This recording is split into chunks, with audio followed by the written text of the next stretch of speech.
And Canadian Prime Minister Mark Carney says one man is in custody and an investigation is ongoing after a car ramming attack in Vancouver on Saturday night. A man drove his SUV into a crowd at a Filipino street festival, killing 11 people. More than 20 were injured and were rushed to at least 4 hospitals. Police say the 30-year-old suspect was known to them, but they're not treating the attack as an act of terrorism. Some viewers may find the following images disturbing. Police officers carry some of the victims from the scene minutes after the attack. They were killed when a man drove a car into the crowds filling the street. Videos posted on social media showed the aftermath. I go further towards the end where the car went, then there's more casualties. And you can see straight away there's about 20, 30, maybe 20 people down. And everyone is panicking, everyone is screaming. Police say a 30-year-old male suspect was detained, adding that they are confident the incident was not an act of terrorism.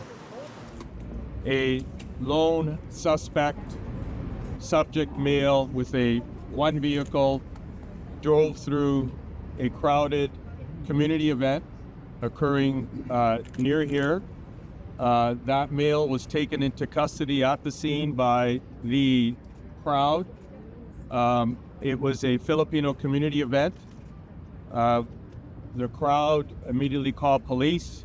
We then took custody of the subject. The crowd had been enjoying the Lapu-Lapu Day Festival, being marked for the 2nd year in Vancouver. Widely celebrated in the Philippines, the event is named after an indigenous fighter who resisted Spanish colonization. Canadian Prime Minister Mark Carney offered his condolences.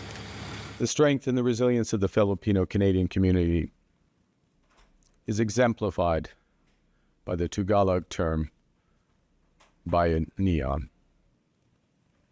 It captures the Filipino spirit of community, of cooperation and unity to achieve a common goal. And it's this spirit upon which we must draw in this incredibly difficult time. As the investigation into the attack continues, Carney says authorities believe there's no current active threat to Canadians.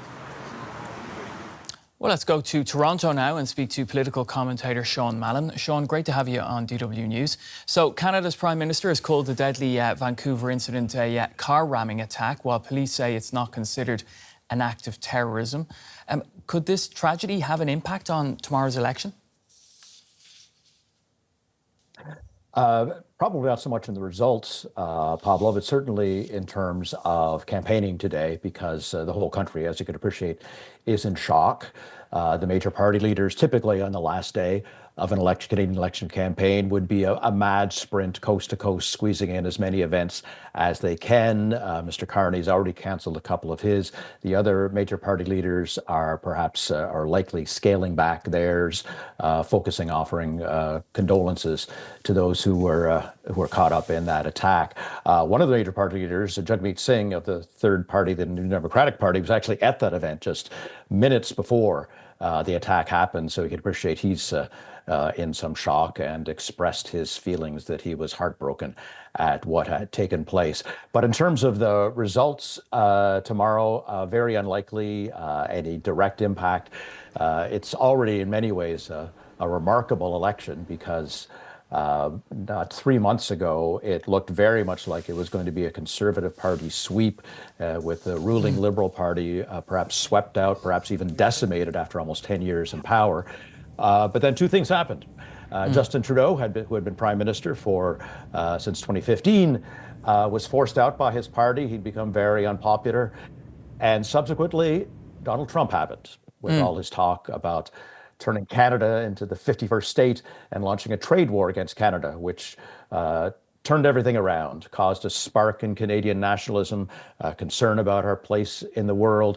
And the two parties flipped, essentially. Yeah. And it looks very much like Mr. Carney, who had only become Liberal leader Sean, let me actually become jump in there because I actually want to take you up a little bit on what you just said there about this shift, because The Conservative Party leader, Pierre Poilievre, he had used a very similar political approach to Donald Trump, even using some of the same phrases in his speeches.